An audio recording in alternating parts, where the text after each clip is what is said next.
So last week I made a video about Alyssa Milano being a total hypocrite when it came to things like Brett Kavanaugh, Ben Shapiro, and allegations against Joe Biden. She is one of the prominent people in the Me Too movement, but since these allegations against Biden came out, her and many others have been taking the Me Too out of their bio, and I don't think she has, but other people on the Biden campaign team have been deleting tweets where they supported Dr. Ford's allegations against Brett Kavanaugh.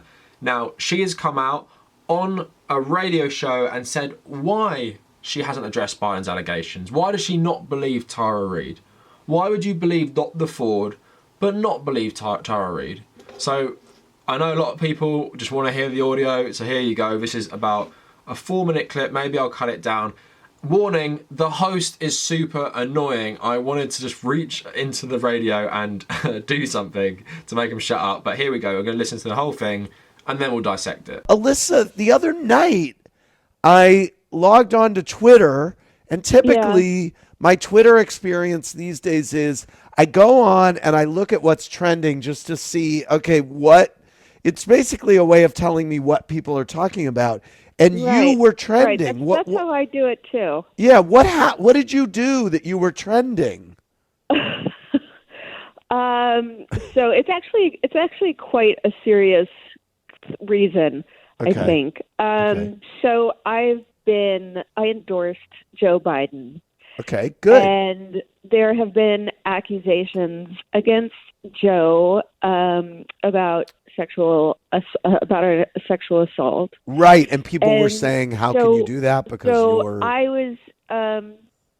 have not publicly said anything about this. If you remember, it kind of took me a long time to publicly say anything about Harvey as well, Okay. because I believe that even though we should believe women, and that is an important thing, and what that statement really means is, like, for so long the go-to has been not to believe them. So really, we have to sort of societally change that mindset to believing women. But that does not mean at the expense of not, giving men their due process and investigating situations. I like that. And giving, it's got to be fair in both directions. Okay. So, I've been very vocal about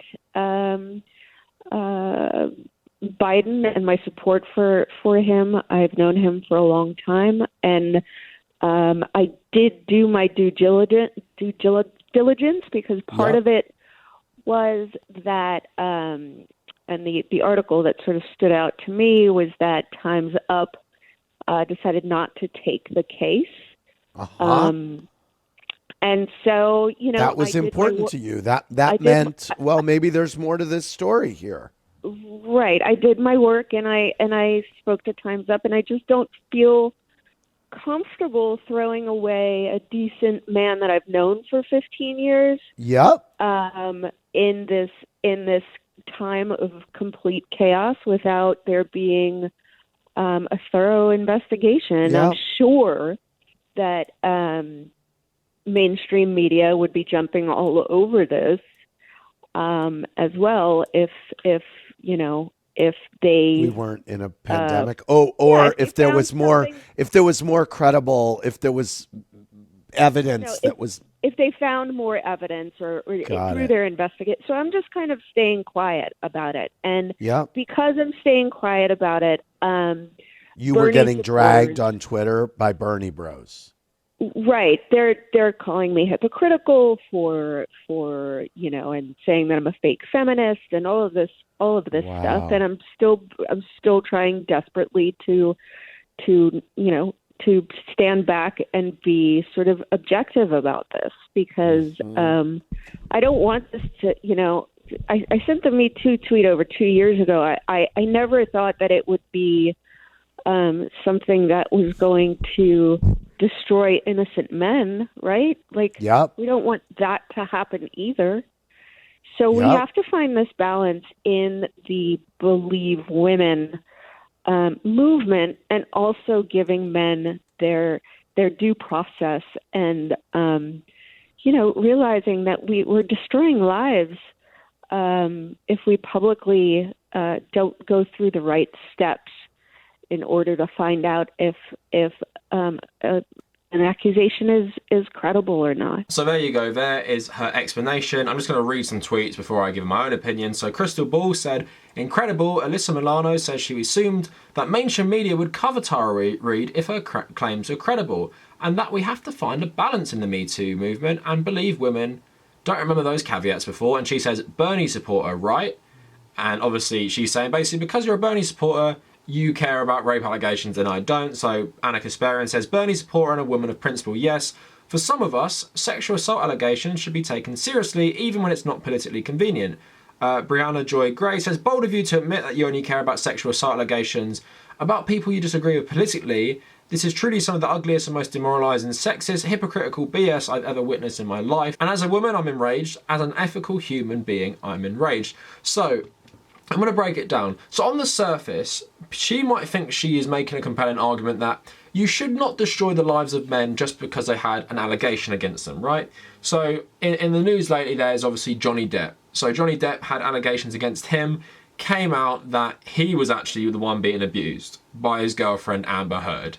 And now he is taking her to court and, the audio came out about her being abusive, talking about hitting him and all these things.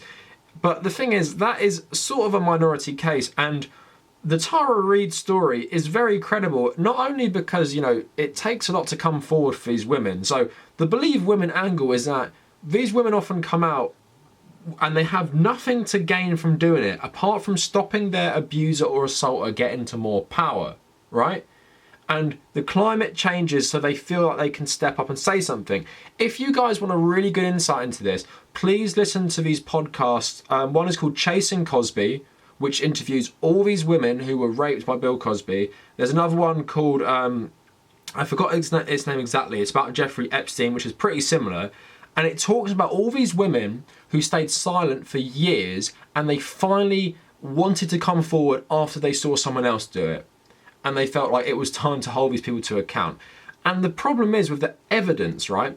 A lot of these accusations, whether it's Harvey Weinstein, Bill Cosby, Jeffrey Epstein, or Joe Biden, they come years later.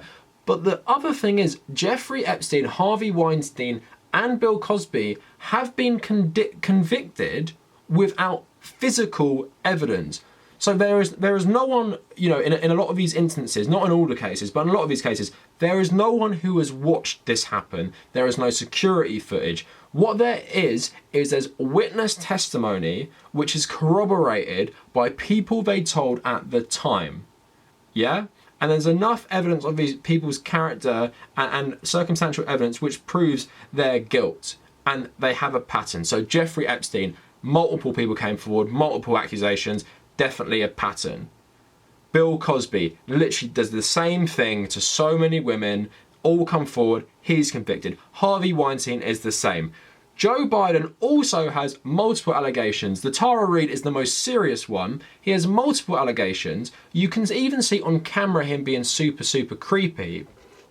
So regardless if there are multiple rape cases against him, the point is there is enough evidence around his character that points to him abusing his position of power to sexually assault women and sometimes younger women as well. We've seen those videos. If you're going to say there's not enough evidence to believe Biden, but there was for Brett Kavanaugh, you're being extremely hypocritical, and it's clear your whole feminism is actually dictated by who you politically align with. So Joe Biden, she said, I don't want to throw a good man under the bus I've known for 15 years.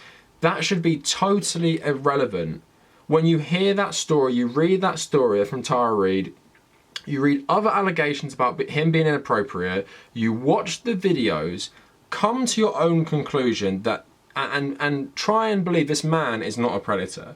I've made videos about it before. And believe women. So does that just mean nothing to these liberal type feminists? Believe women except when they come out against someone I'm friends with. Essentially, that is just the bottom line of this. And this is what has always annoyed me with liberal feminism. So I used to say, my problem, I used to not call myself a feminist, and it wasn't because I wasn't one. It's like, my problem is that mainstream feminism is like this. It's completely hollow. It's only used in a certain context. Donald Trump is an awful predator. Brett Kavanaugh is an awful predator. Bill Clinton and Joe Biden are not, because they're Democrats, and Democrats must be good. That is why I always thought it was garbage, and you know, I've come around and I call myself one now, but I feel that feminism often goes in hand with anti-capitalism, I guess, power as well, because it's all powerful people being accused. And she is a powerful person in some regards herself, and she is making excuses for the powerful. She is propping up patriarchy, she is propping up historic abuse of women by powerful men. She is a complete sellout, and she obviously isn't a feminist. Bernie bros aren't just being mean, you aren't one. You have principled women like Anna Kasparian who are saying that you're full of rubbish for saying this, and your excuse is weak. And your I guess retort to that is you must support Bernie Sanders, because if you care about rape allegations, you must support one candidate. And I think that isn't even an own like you're saying. You're trying to say you only saying this because you support Bernie, that means you hate Biden. That's not why people are saying it. I guess a lot of people who support Bernie are more principled because that's why they support Bernie, whereas people like you who support Biden just because he was friends with Obama, essentially, and you think Obama was good. And anyone who supports Joe Biden and claims to be a feminist is a joke at this point. And especially coming from someone like her, massive Me Too advocate and all these things. Apparently, I didn't know, did she start the Me Too movement? I thought it was someone else who did it. I think it was someone else, and then she sort of took the language. But again, totally hypocritical and a bit of a joke. And it's just funny how awful she is, and I just can't understand it, really. I can't understand being so loyal to Joe Biden, who has really done nothing good. He's just hurt people his whole career. Crime bill should have been career ending. This rape stuff on top of it, that should be career ending on itself, but that should be altogether career ending. Donald Trump is not going to stay silent on this, and I don't understand the loyalty to Biden when he's so awful. I don't know what's wrong with liberals' brains, and it's just very frustrating to see. Anyway, let me know what you guys think in the comments. Please leave a like if you liked the video, maybe subscribe. Check me out on social media at The Cavanacle on Instagram, on Twitter, on Facebook. Please check out my Reddit r/The Cavanacle, that's my subreddit, and then u/TommyKO1995 is my personal account, so go check that out. Please check out my Patreon and my WordPress if you want to, that is in the description as well. And if you made it this far, thank you for watching.